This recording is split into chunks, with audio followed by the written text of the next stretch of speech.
Hong Kong protesters say they're prepared to fight for democracy, until we win or we die. Here's a summary of the article. About 60% of protesters are younger than 29, while nearly 75% of protesters have some form of higher education. Protesters are willing to die for freedom. Anthony Kwan, Getty Images.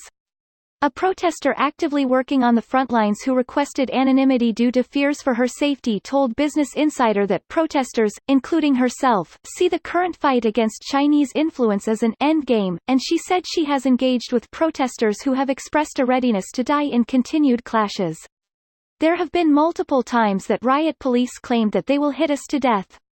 We Hong Kong citizens are frightened. Every frontline protester is frightened. Protests have not only consumed Hong Kong's physical space, but according to experts, they are taking a mental toll on protesters. Another lecturer at Hong Kong University, who requested anonymity for fear of retribution at work, told Business Insider in August that the general sentiment among protesters was that violence is inevitable because of lack of response by the government to more peaceful methods of protest. A youth psychologist who requested to be identified only by his last name, Ching, told Business Insider in August that a combination of feelings, fury over police use of force, confusion about the government's lack of response, distrust towards the Hong Kong legal system, and worry over Hong Kong's future, dominated the mindset of protesters that he had spoken to. This post received a score of 12,182, with an upvote ratio of 96%.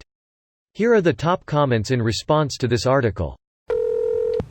Hong Kong is setting the example for the world in fighting for their own liberty. They are a shining example to us all. Is there anything people around the world can do to help them out? Stop appeasing China and their model of society. It's not so much about communism vs. capitalism as it is about authoritarianism. And the world is getting more authoritarian by the day, often with good intentions in mind. I wouldn't say they are good intentions, just intentions. To force laws onto the public that take away privacy and force you to behave according to the terms of those in power, while those in power get freedoms, privacy, and money. You don't get this many people to vote for something without those people believing that the intentions are good. People are sick of the status quo. They wanted something different. Give me liberty or give me death. China will be more than happy to give you death. I'ma just need your organs first. It's not like you're gonna be using them. Greater than, until we win or we die. China, very poor choice of words. I hear the organs are fresh this time of year. If China really wanted to shut down HK protests, they could just cut off most of HK water and electricity supply. I think the protesters win if China does that, because it shows that China is willing to destroy HK to assert its dominance. Right now, China is being smart and just sitting back and watch frustrated protesters turn more and more extreme, and eventually the extremists will alienate the middle majority. That's how the British solved the Labour protest in HK. The situation is honestly bleak as China has all the time on their hands. Sort of, but there's a lot of mainlanders leaving HK and being detained and their electronics wiped to prevent any influence from spreading across the border. China, so you have chosen death. I'll have the chicken then.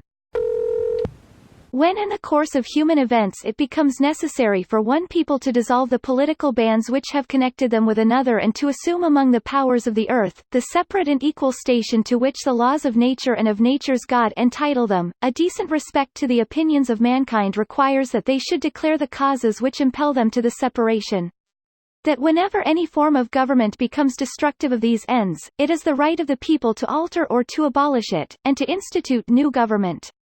But when I remember when Ho Chi Minh explicitly quoted from the Declaration of Independence to solicit American aid against the French, and the United States proceeded to ignore him, then arm the French, then occupy the southern half of his country and kill approximately 3 million of his people. This video was automatically created by Reddit to speech. The article and comments in this video were selected from Reddit according to their upvotes, and any paraphrasing was performed by smmry.com, without any human intervention.